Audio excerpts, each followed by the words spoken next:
of Desert Agriculture. I work there at a project coordinator with Dr. Rodwing.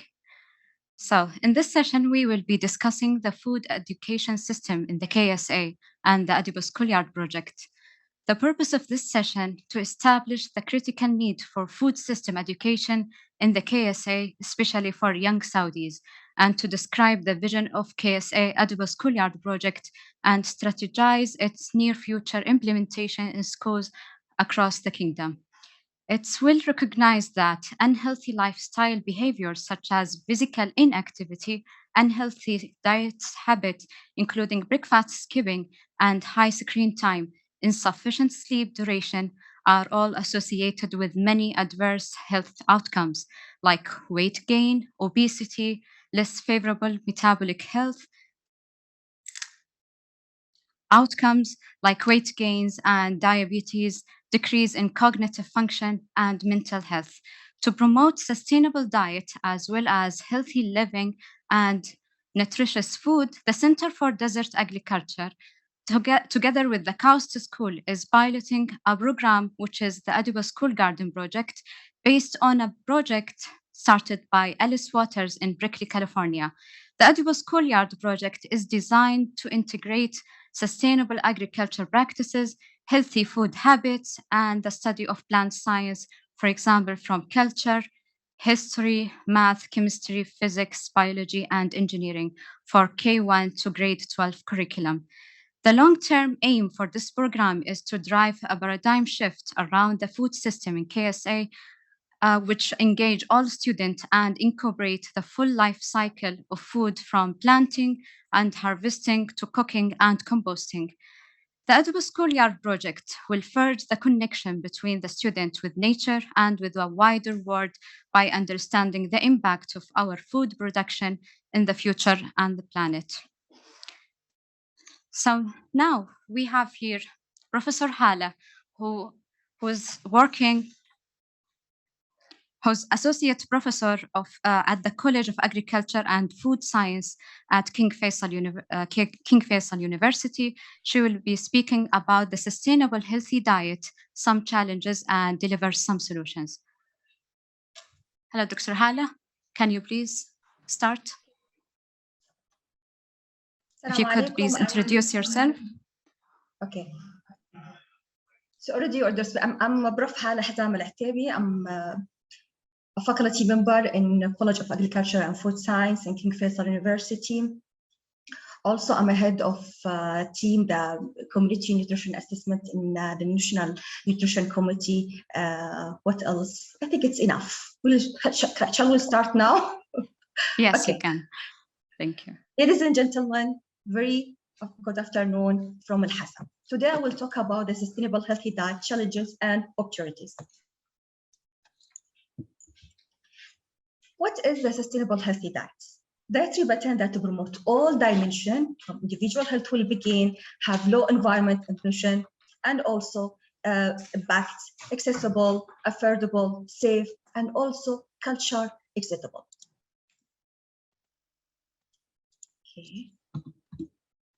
Why sustainable healthy diet now? Why?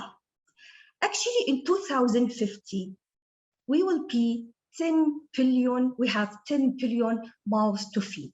That demand for the animal-based food increased to 70%, put more pressure in our land and contribute to increase the greenhouse gas emission. Also, all of that combined with the fact that our current consumption pattern is not healthy and related to many diseases. According to the Border Disease, they estimate 1 from 5 deaths globally associated with a poor diet. Also, sustainable diet not only reduce our carbon footprint, but also increase the carbon capture by minus 1.5 degrees Celsius. What we do? We need to change from this to this. Half of our plate will be including the vegetables and fruit, and the other half will whole grain and unsaturated plant oils, and more from plant source of protein, with less from dairy foods, animal source of protein, and also starchy vegetables. What else? According to the FAO, we have six components to sustainable diet. Each one, as we see here, connected to the other one, and also influence the sustainable diet. Well-being, health, biodiversity, environment and climate, equity, fair trade, eco-friendly, local, seasonal, culture, heritage. It will focus in our cultural heritage. We'll back to our food, the cultural food we need to eat more. Also, food and nutrition needs. In the population level, the conceptual framework to shift to sustainable diet according to WHO and the FAO included 3 aspects: health, environment, and social culture, including 16 steps, starting from exclusive breastfeeding, balance across food groups, reduce the food loss and waste, and also accessible and desirable healthy foods. As we see here, the carbon emission from your sandwich can be more than double depending on the filling. And now I will talk in the individual level. This is a normal sandwich, but if we will decide what you will put in your filling, your sandwich, you will save the planet. As we see here in the bottom, in the left hand in the graph, the green dots. The green dots is the vegetables. Vegetables have the low impact for the footprint per protein and also the gas emission per protein. If you compare it to the beef or cheese or the other kind of filling you will put in your sandwich. It's easy like this? No, we have some challenges. This is the Food Sustainability Index for the high-income countries to 2018. We are below the average in the food and loss. West, we see here we are just on 16 score out of 100. We rank in 29, but for the sustainable agriculture and nutritional challenges, I'm so sorry to say that we are in the bottom in the list around the world for the high-income countries. Also, we are a country with limited resources of water, and we have the groundwater strength. And we told us eat more fruit and vegetables. I will answer that later, inshallah. This is 3 groups of food related or associated to mortality from chronic diseases, like red meat, vegetables, and fruit. Actually, in Saudi per capita, we consume weekly almost half a kilo from red meat, and only 200 grams per day for vegetables, 161 from fruits. We need to change that to reduce our intake from red meat to be only 100 grams per week, 400 daily from vegetables, and 300 grams daily from fruits. But also this big challenge. Now, 21.7 from the Saudi population are obese. Also, almost 30% perform only light physical activity, and this health and healthy challenges also. The topic of the healthy, sustainable healthy foods, it's also new. It just start to research about it and make some papers, publishing papers, only start in 2011. Till 2020, we have less than 60 papers published around this topic. Now, this is the biggest challenge. How to ask the people to change their diets, their habits, their convenience habits to eat more fruit and vegetables. I think this is the biggest challenge that we will face with the people. But opportunities, don't have it. You can create them in Saudi. We have the healthy food strategy established by the Saudi Food and Drug Authority as a part in the Saudi Vision 2030. They have many policies, regulations related to our food to be more sustainable, like distributed the color information in the menu, in restaurants and hotels. Also, declaration the allergens contains in the foods, display front and back nutrition label. Also, ban all partially the trans fatty acid in the food in the manufacturers' foods. Also, limit the sodium add to 22 processed food, also for the bread and the yogurt. Finally, we have the flat tax 50% on all sugar sweet buffering, including the carbonate drinks, juice, and dairy products. Also, sustainable dietary guidelines. Now, in National Nutrition Committee, now we work to update our healthy diet to be more sustainable, and this is a big chance for us to shift to sustainable healthy diet. Ministry of Environment, Water and Agriculture also take important steps to enhance the sustainability of nutritional resources, improve consumption, reduce loss and waste by 50% by 2030. This is the answer. If we want to produce only 1 kilogram from the meat, as we see here from beef, we need 15 liters of water with high water footprint. But if we need to produce only 1 kilogram from vegetables, we need almost around 325 milliliter from water. This is the answer. I told you I will answer about this. The vegetables need less water, have less water footprint compared to the other kind of foods, especially from the red meats. Also, the sustainable diet is harmonized with sustainable development goals developed by UN, United Nations. The positive impact of sustainable diet. We have 5 positive impacts. In public health, reduced diet related to chronic disease, environment sensibility, also in economic and social and other possible benefits, psychological, physical well-being, animal welfare, culture, and social diversity. And the important thing also, knowledge sharing as we do today. Okay, how can I achieve a sustainable healthy diet, Hala? There is 9 practical tips. Start from today. Eat more fruit and vegetables. Eat locally fruit and vegetables also. Avoid unnecessary packaging and drink tap water. This is the 9 tips. You can start it from today. Okay. Common food myths that are not always true. Okay. Someone will tell me, Hala, shifting to more plant-rich diet risks people not getting enough protein. According to the WHO, there is 90% from the people living in the high and middle income country consume more than daily recommended protein. Okay, they consume high daily protein, more than the recommended daily. The recommended daily, it's around 58 gram, or we can say 0.83 gram per kg for the adults. As we see here in Saudi, we are actually will consume more than daily intake, the daily required.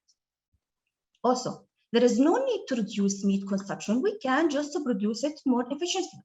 Actually, we need to do the both, because now technology and the production methods will likely not to be adequate to meet the environment targets.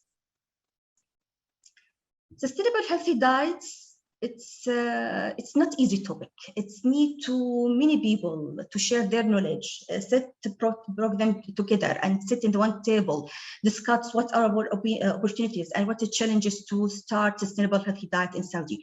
We need specialists from all the fields: economic, psychological, behavioral change, nutrition, environment, climate change, health, agriculture. It is multidisciplinary determined. We need all these people to sit together and see what we can do.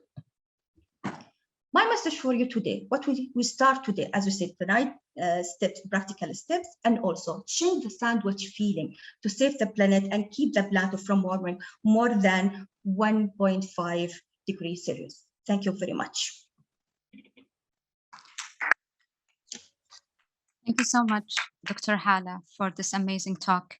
And now we have Professor Badriah Alabdulkarim, who is Associate Professor at the College of Agriculture and Food Science, and also the Consultant of Deputy Minister of Agriculture Affairs at MEWA. She will be speaking about the future of school lunch in KSA. Hi, Dr. Badriah. Thank you, Ms. Dalia. First of all, I'd like to say how much happy to be here amongst all of you. And also, I would like to thank Dr. Hala for her presentation, because I think my presentation, even though it's very short, but it's a continuation of what she had mentioned about the importance of how we change food habits. Where do we start? We should start with the kids. That's why I'd say the future of school lunch in KSA, it's a big part, because they are the main component of the society.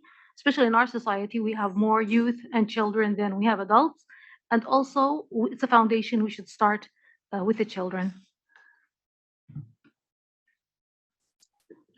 Okay, I'm not going to go into depth about the needs of the children of the nutrients Dr. Hala mentioned. I'm just going to go very smoothly and very fast. We need all of us. We need to have from these 5 food groups, but the children need less servings than we do as adults. And this also is determined by the weight and the height and the activity and the sex of the person who is consuming these groups. Of course, children have more, they're less body weight and their BMI is less than adults. So they have less quantities of these groups. The 5 main groups are the dairies, vegetables, fruits, and starch. And of course, the meat and the legumes provide the protein. For the servings, you can notice like the dairies from 2 to 3 per day. And they should take maybe 1 cup or of milk or buttermilk, half a container of yogurt, or it could be 30 grams of cheese.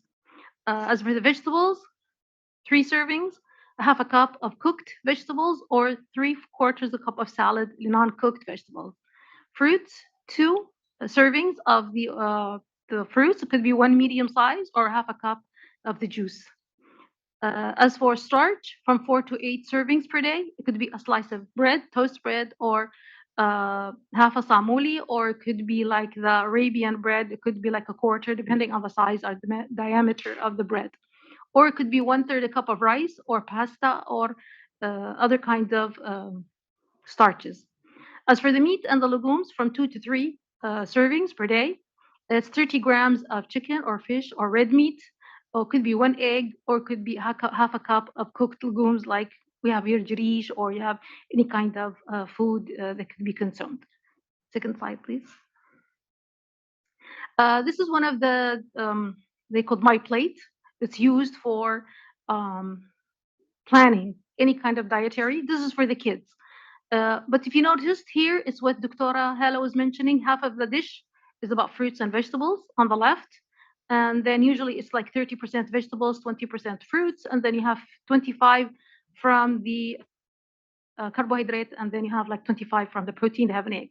This just is like a guide for parents who are planning to make any kind of meals, not just lunch. It could be the breakfast. It could be the whole day. We plan it on these dishes. They help. These tools help moms and family takers to prepare any kind of food for the kids or the children. And also, we have the same plates for the adults, but it's a different component when it comes to the kind of food served for the adults than from the children. We have a program. It has been the MEWA is working with Ministry of Education with other ministries. They're all working together in a group to prepare for distributing some lunch for the children. Of course, for us from MEWA, we're concentrating on something we really are producing, which is the dates. The dates is one of the national on heritage, talking about heritage, national fruit, and it's a superfood. It's going to be 2027. It's going to be the year of the dates, and it's going to be, it's already announced as a superfood. That means it has most of the components of a good diet. It's not complete, but most of the components for a good diet. And they're going to also provide some milk. We'll get to that in a while. So school, this is the perfect place. We can start teaching children or trying to promote behavioral skills for food and nutrition, especially when their environment, it could be with adults like their teachers, they could be with their other administrative staff in the school. These all help them to learn new stuff or new techniques or new skills. Of course, the children, when they come to school, they're very young and they are willing to learn anything. That's why we have to be very careful. And who do we have to teach or be with these children so they will learn and they will simulate whatever they're looking at. Of course, the children are always open for any ideas, not any ideas, they take good and bad. So we have to be very selective in teaching them the right practices. Okay. The program I just talked about, or I just mentioned, the most component here are the MEWA with the Ministry of Health, because the MEWA is going to provide the dates, and it's going to be with companies of the milk day, different milk companies, and then the Ministry of Health is going to have to improvise and let these companies or let MEWA work and spread or distribute these meals to the children. Of course, it's not a complete meal. I mean, people cannot live on milk and dates or buttermilk and dates for a long time. Like Dr. Hala was mentioning, you need some leafy vegetables, you need some other sources of nutrients, but this is a good foundation. And it's a good thing we are also promoting the heritage, our food, especially the dates is from our environment, from our culture, okay? Why milk? Why dates? Of course, the milk is going to be fresh. It's going to be long term. It's going to be full or low fat milk. It could be also buttermilk. They're still studying. It's going to be, what do you call it, like disseminated, this project, and deployed maybe by next semester, depending on the circumstances of the schools, especially now everybody's back to school. It's not like before, some were at home, some were at school. Especially they're going to start with the KG and the elementary, and then they will move on to the middle school, and then they go to high school also. As geographical, they're going to spread also in a gradual way. The dates, there was a study done by the center, the National Center for Dates, Palms and Dates in Riyadh, and they went to a number of schools with kids and children, and they asked them how they like to eat their dates. And the most important, what is the factors that make this child approach to eat his dates or not to eat the dates? One of the things, it has to be fresh dates. They want fresh dates. They want it to be, of course, wrapped in a factory. They don't want, it's easy to open also, not hard. It's not difficult for the child to open it. For us, of course, it should be spoilage free. It should be easy to open, easy to access. And of course, it's going to have all the healthy requirements and no preservatives as much as possible. The goal of this program is first to provide a meal with high nutrients for the children, to help them so they can attain all the knowledge, they can learn at school, and also it's going to be promote health, whether it's like the physical health, mental health, or psychological health, or even social health also. Enhancing students' behavior in consuming local products. We said that always. It's all the milk is produced in Saudi Arabia. The dates are from Saudi Arabia, and because we're number 2 in production of dates worldwide, so we have abundancy of dates, and we can distribute among the children. Of course, this is going to help also promote the consumption of the dates and the milk. We're concentrating here more on the dates because we need to promote the production and marketing of the dates in KSA. Also, we're going to talk about we're going to concentrate, of course, on the nutritional status and the health status with these kids. They have to be supervised. We have to make sure this program is well followed by the people in MEWA and people in, of course, MEWA with the Health of Education, they're also in partner with the Health of Health, the Ministry of Health. They're working together. So we have 3 ministries at the main now who are really supervising and surveillance of this program to the children. Other ministries are like their support, could be like the finance or whatever. They are supporting the program and following up. We're going to try to reduce the incidence of chronic disease among children, because we know like dates has really a high in most of the probiotics. That's very important to the health. And it's going to be really, inshallah, to promote to promote the lower incidence of chronic diseases, okay? And this, or even overweight or obesity, which is you see it now amongst most children. Of course, with adults there is. We're going to promote also the national agriculture and industry products. So it's dates or it's milk. It's all natural and it's from our environment. Next slide, please. Okay, the target group, as I mentioned now, there's about 5 million students in Saudi Arabia, spread it among the whole like 13 provinces of the kingdom.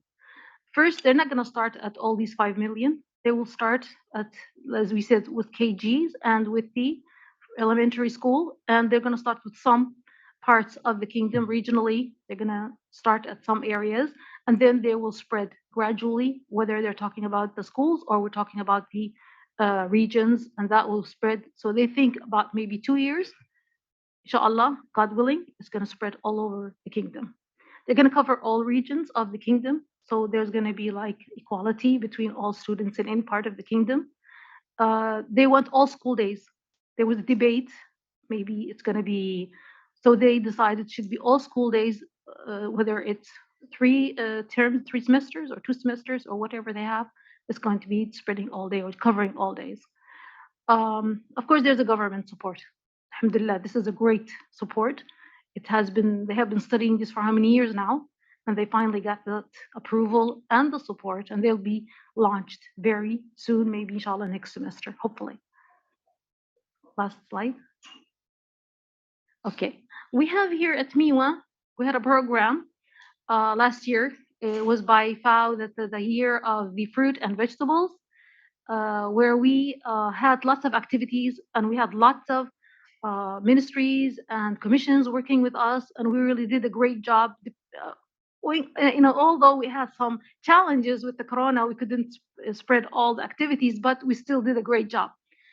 One of the tasks I was taught to Ms. Dalia about was that we went to some homes, like to the Ministry of Social Affairs, where they have like the orphanage, or they have the other less fortunate children, where we can go to them, because that time the children were not allowed to go to school.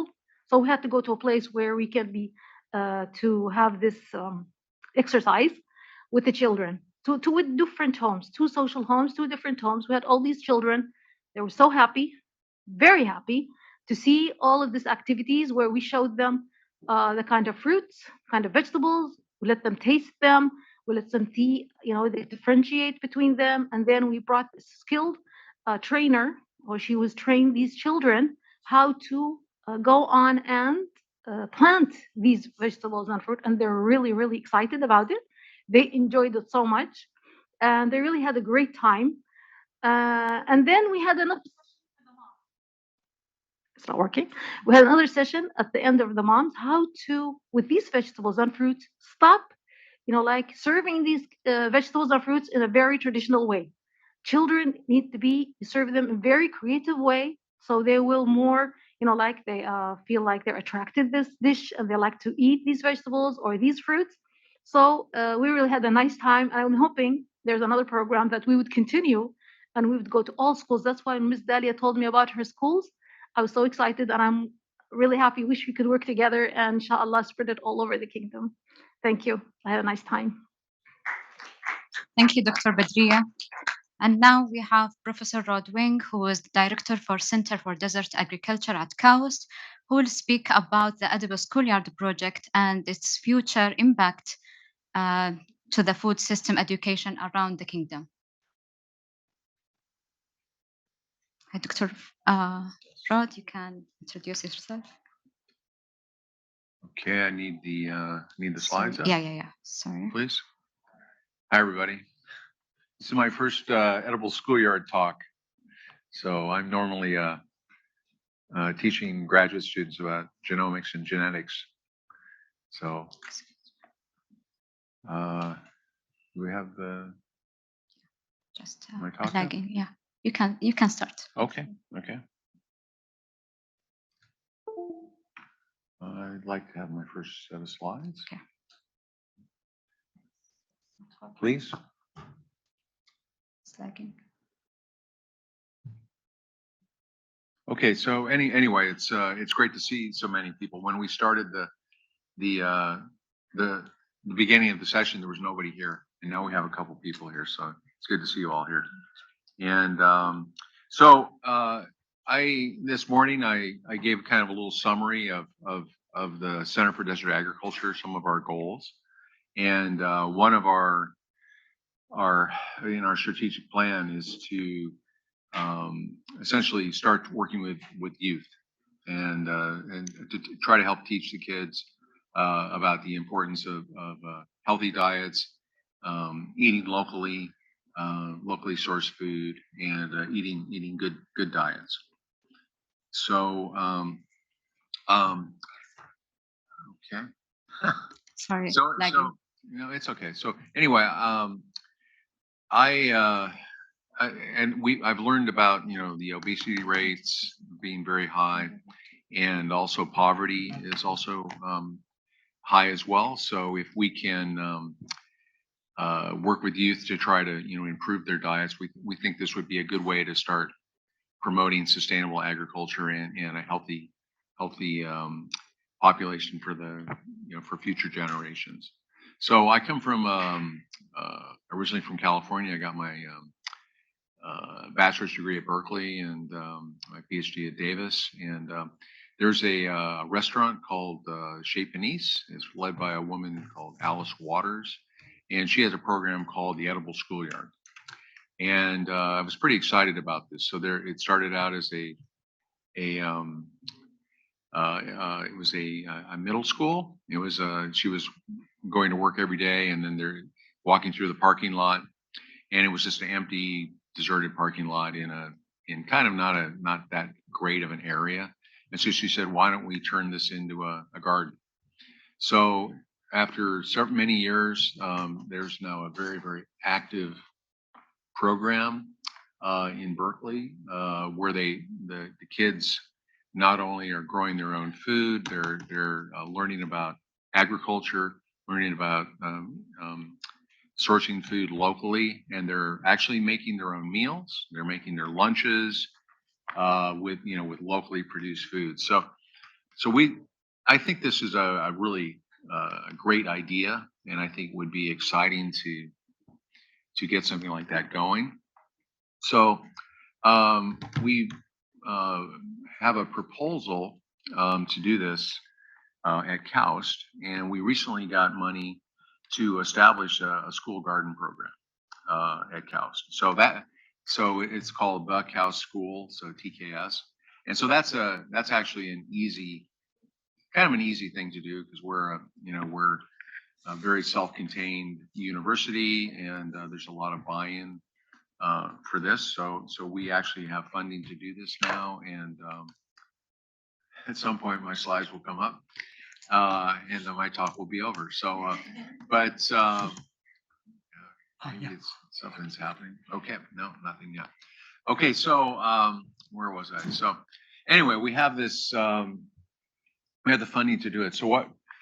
The first thing we did was we got the. Oh, okay, we have something going up here. Maybe can I?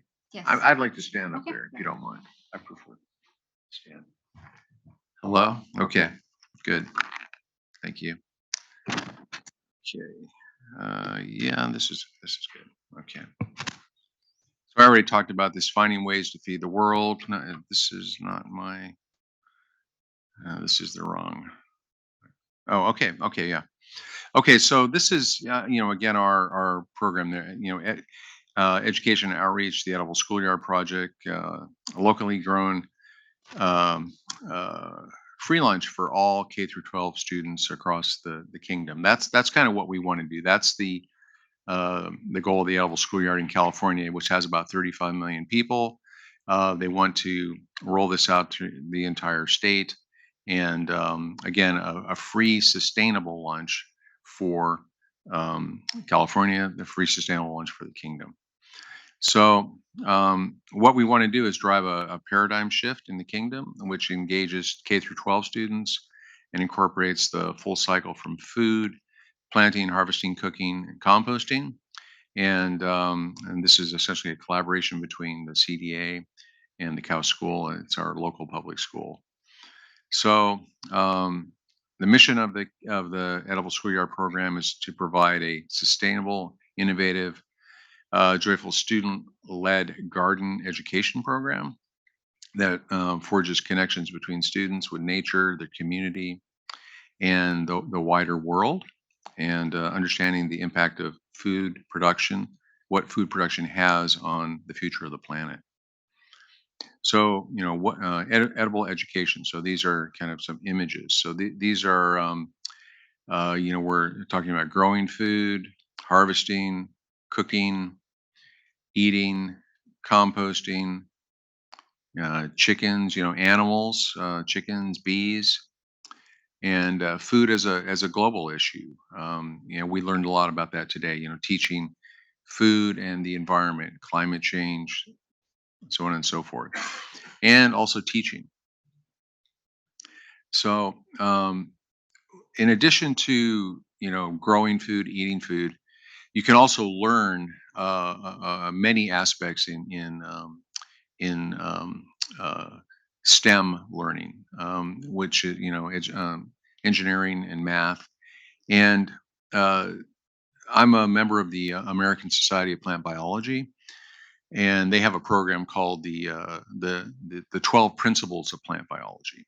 And so, what I'm planning on doing next semester is to teach a course where it's a master's level course where we'll develop modules in math and biology, physics, modules that will use plants as the kind of the substrate for understanding math, understanding biology, understanding physics. And you can do all that. You can do this at many levels. So these would be modules in for elementary school, middle school, and high school. It's pretty exciting. Some of the principles are, food, photosynthesis, for example. Sugar markers. Feed your vegetables. How to feed them. Seeds of change. Section bugs. Plants respire too. There's they do many things, and normally in schools we learn more about animals, but we really don't learn that much about plants. But here they have a garden, and now they're at the same time learning about plants and the importance of plants. So anyway, my intent for doing this is next semester is with a kind of again an MS program and working with teachers in the KAUST school as well as in Thual. What we would like to develop these modules in both English and Arabic. And I think it's fairly easy to establish a program like this at KAUST just because of our environment. But really, what I want to do is roll this out to Thual and our neighbors. And it's a great community, and they're very interested in collaborating with us on that. I need to find some money. I'm not here to ask for money to do this, but I need to find funding to do that type of project. And I think we can probably do it. But so these are just some images from from Alice Waters. So edible education provides hands-on experience that connects students to food, nature, and each other. It systematically addresses the crisis of climate change, public health, and social inequities. And at its heart, it's dynamic and joyful experience for every child. So this is the Edible Schoolyard at Berkeley. And another feature here, she says, beauty is not a luxury. It's a means of lifting the human spirit and of giving richness to every life. So having not just a garden, but a place of beauty in your schools. So this is the beginning of the Edible Schoolyard. And they turned a classroom into a kitchen, added livestock. And these are just images of the Berkeley school. And I really like this photograph. And I think it's relevant to us today. The time is always right to do what is right. And that's a quote from Martin Luther King, a very famous activist in the United States. So this is the time to do what's right. This is another image, but again, provide a free, sustainable lunch for all K through 12 students. And I think what you're talking about with the program of milk and dates, that's a piece of that. But I mean, and that sounds like this is going to be free as well. So you're already kind of starting with this, which it's exciting. And then bringing in a gardening program, I think it would be fantastic to integrate with we've talked about this. So Okay, so like I said, I come from Berkeley, but I also I was a professor at the University of Arizona for 20 years, and they have an elementary school program called the Manzo Elementary School. And oops, they also have a school garden program with greenhouses, and then so Tucson, Arizona is a desert. Okay, so they have to use like they trap rainwater. They're doing more drip irrigation. More green things. So this is they're doing aquaponics, again, chickens and bees. And here's an interesting thing. This is called agrivoltaics, where they actually have the schools have solar panels. And so because it's so hot there, that you essentially grow the vegetables underneath the solar panels to provide the shade. So this is a great solution for energy and shade for production for vegetables. This is another example of a similar thing. This is called the Life Lab in Santa Cruz. Again, to develop the children's love for learning, healthy food, nature through garden-based education, partnerships with local schools, universities, and a program called Kiss the Ground. So this is a program at the University of California in Santa Cruz, and again, it's educational program, but it also incorporates gardening into the curriculum of science, mathematics, language, diet, nutrition, education. Composting, bees. Okay, are there any edible schoolyards in the region? And we've been working with a group at the American School in Dubai. They have a wonderful garden education program. And this is actually us visiting the event. Here's Dalia and myself. My wife came along on this one. Here's Anna. And this is Sandra, who's actually the teacher there, who's doing this. And we've actually hired her as a consultant to help us develop the program here. So this is, their garden. Again, there's some images here, raised beds, and they also do bees as well. And they cook in their kitchens, and they also do composting. So this is the beginning here. We're tasked. The provost gave us money, and I have to have an edible schoolyard up and running September 1st. So please wish me luck. We guys can all come here and start digging. All right, do some planning. But so if I don't get that, they're gonna fire me. So I'm in trouble. Anyway, so this is the we're doing it at the kindergarten and at the high school or the middle school. We did a competition. We're getting the kids involved as well. So they actually the 11th grade design team designed a garden, and they did this kind of as a like a 1 week project, and all these teams got together, put something together, and submitted it, and then we picked the best of many of them. And then at the same time, the kindergarten, they also designed aspects of a garden, which is cool. So they've actually have input into this. So this is just one of some of the designs that were selected. So what are the next steps? I mean, so I think we've kind of got this going, at least as an initial plan at KAUST, and we want to try to see if we can really roll this out to Thuwal. So this is the high school, and there's I think a middle school and maybe an elementary school here. I'm not quite sure about this, but we've actually worked with we've worked with the city of Thuwal to try to identify a couple locations to possibly build a kind of a field station there. So the idea there is that we would not only have a place to support the edible schoolyard, but also like a greenhouse, for example, where kids could come over or we could start the plants and then they could take them over to the schools, things like that. But also do some more research and possibly bring jobs into Thuwal. And if we can get this going in Saudi Arabia, in our with our neighbors in Tuwal. Hopefully we could roll this out through the kingdom. And I need your advice on this. Is it a good idea? Should we try to do this? Who to work with, and can we work together as a community?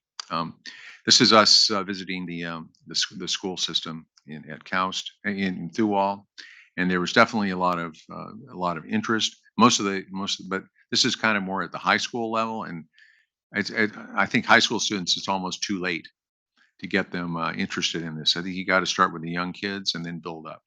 You know, most of these kids wanted to be join the military and fly aircraft. You know, so it's and protect their country. So we want to protect the country by doing sustainable agriculture. So anyway, that's I guess that's it. And I don't think I have any. Oh yeah, so here are some CDA future partners in the project. We've actually had a wonderful conversation with the Ministry of Economy and Planning.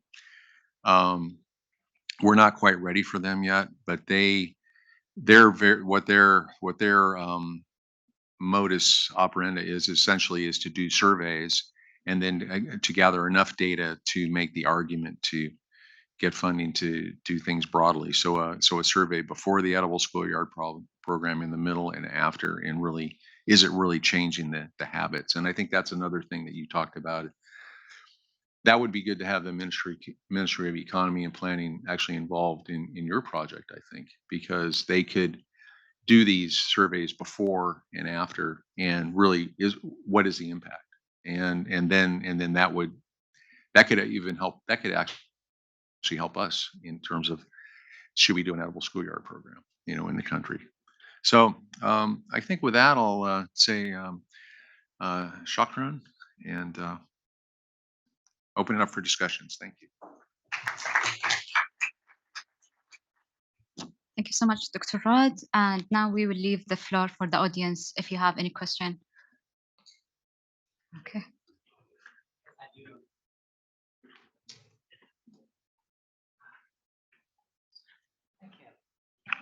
Hi, Andrew Yip here with Neon Food Sector. Love the presentations and much neglected aspects in the food system, which is further downstream and closer to humans. A lot of times that people talk about growing food, very few of us really care about where they go and how people experience them. So thank you very much for this session. My first question is to Dr. Badriah, if I did not abuse your name. You mentioned that younger children are more susceptible to new ideas and trying new things. You talk about new nutritional programs and school meals. I am very curious about how you actually encourage the children to make the choice themselves, because, well, of course, you give them milk and date, they eat milk and date, right? You throw them on the street, then they eat burgers, right? I mean, I presume. So how do you help them actually consciously make those better choices? Okay, thank you for that question. I think we are trying just to promote the healthy lifestyle and the healthy consumption of milk and dates by having it available for the children.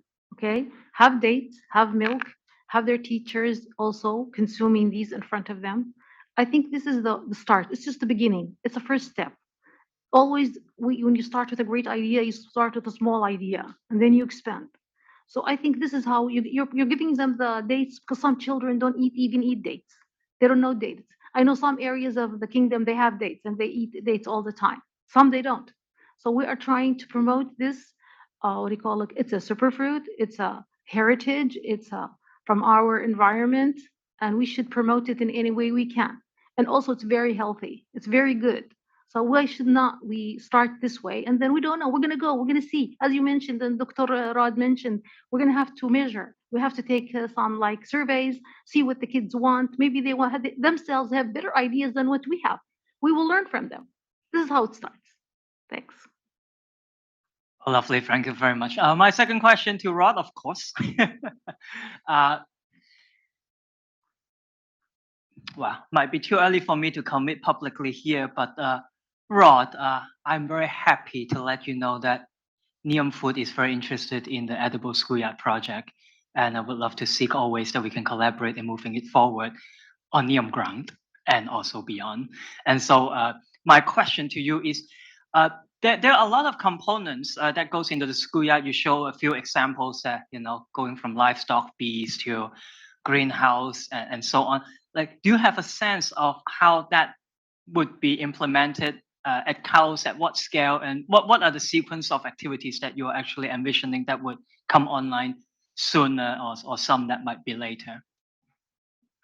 That's a good question. Thank you. I think the sequence now is that the school has actually hired a garden coordinator, and so that person will be, I mean, you essentially have to have a teacher that you have to have people that you want to do this. They have to be invested in it. So we now have a teacher who's a garden coordinator, and then you have to get the teachers interested in a project like this, because they're teaching, they have their standards that they have to fulfill, right? They have to do this type of math class, they have to teach this and this. So, and they're used to teaching a certain way, and so you have to get them out of their comfort zone and say, well, why don't you teach this using this?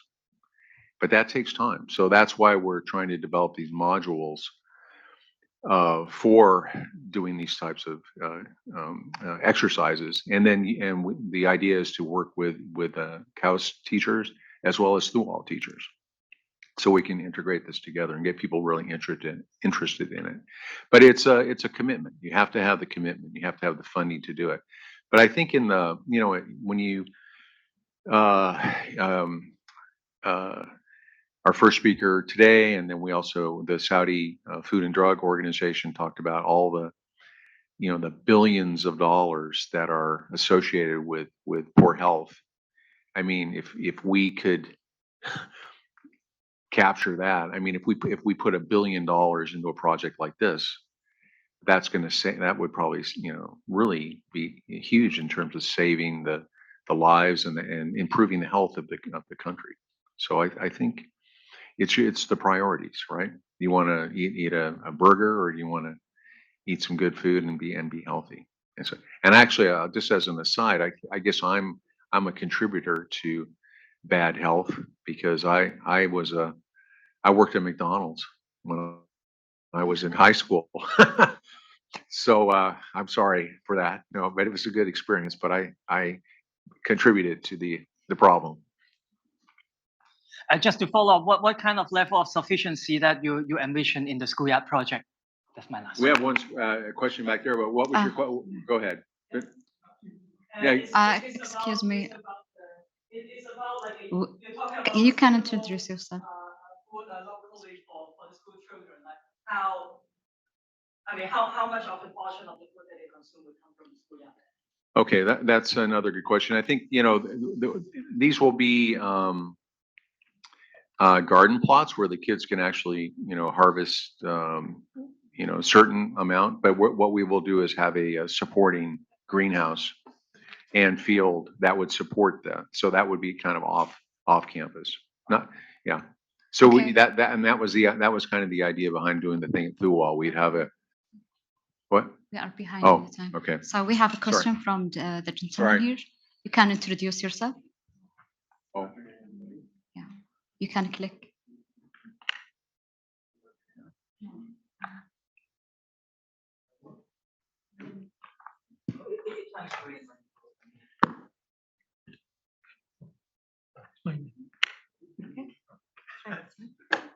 Okay, there we go.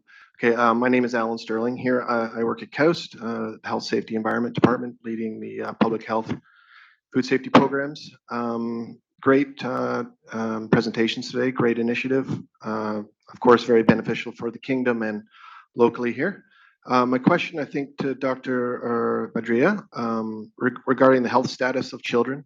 Of course, that's going to be very important, the baseline of where Saudi is right now, and where that's going to be going to 2030. So what are your plans for sort of measuring the kind of health status indicators for, the different parameters of its mental, social, physical? Of course, physical is probably a lot more easy, but are there plans? And if so, what are those sort of plans? We need the mic over here now. Stand up.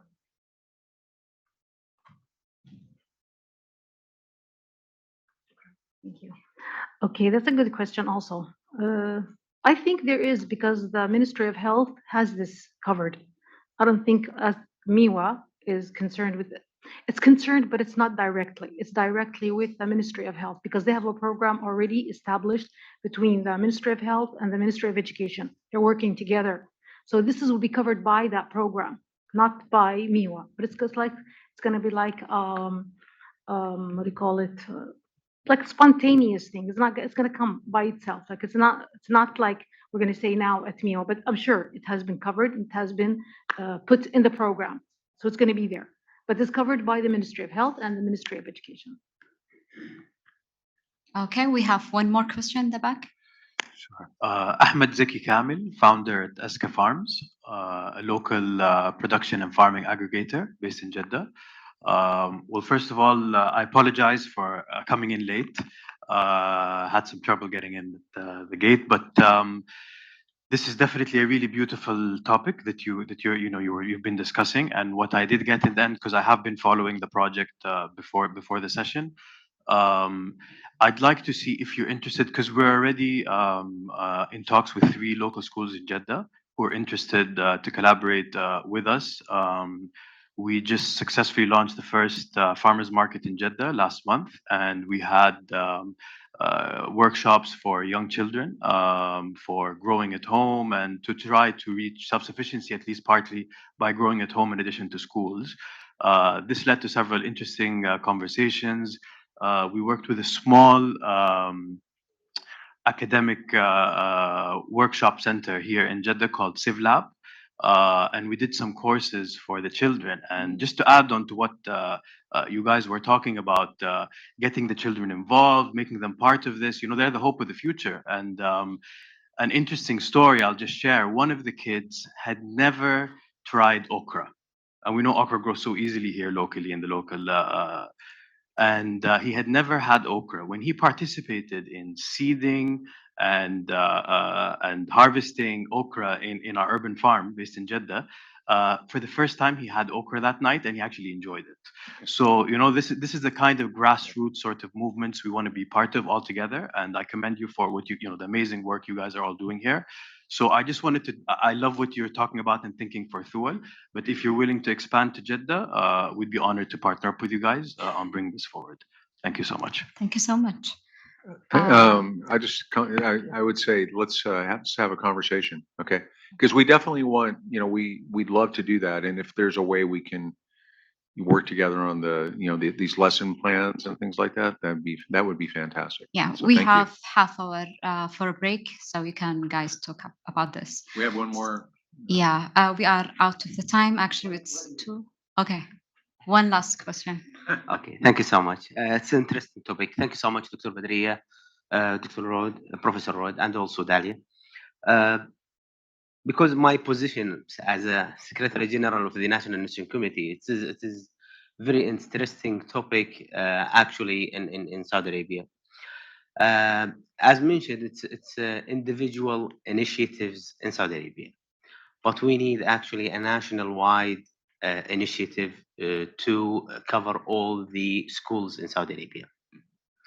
Maybe if it's successful, and we would like to thank Professor Rod about his initiative in Thual and also in KAUST, but will be a good example actually to be outside KAUST and Thual to be implemented inshallah outside in the national wide. The interesting thing, a lot of discussion being done with the Ministry of Education, MEWA, and also with the Ministry of Health. A lot of tasks, it's not complementary tasks, and it's not contradicting tasks. It's individual tasks from different agencies and ministries covering the school nutrition. We need a national-wide program to tackle this issue. once we go to schools and see the environment inside schools, um, uh, nearly 50% of kids, they bring their food to the school, and 50% of them, they eat at home. 12:30, they will go home and eat their lunch and dinner over there. So the claim that only the kids eating their snacks in the school environment. The other thing, that's why some government agencies, they are not interested in focusing in school itself, rather than go to families. But I'm against this idea because it's a complementary work. We have to teach the kids inside the schools. Other thing, the environment inside the schools, it's not canteen environment. It's a small shop with some sandwiches, falafel sandwiches, some packaged juices will be sold to the children.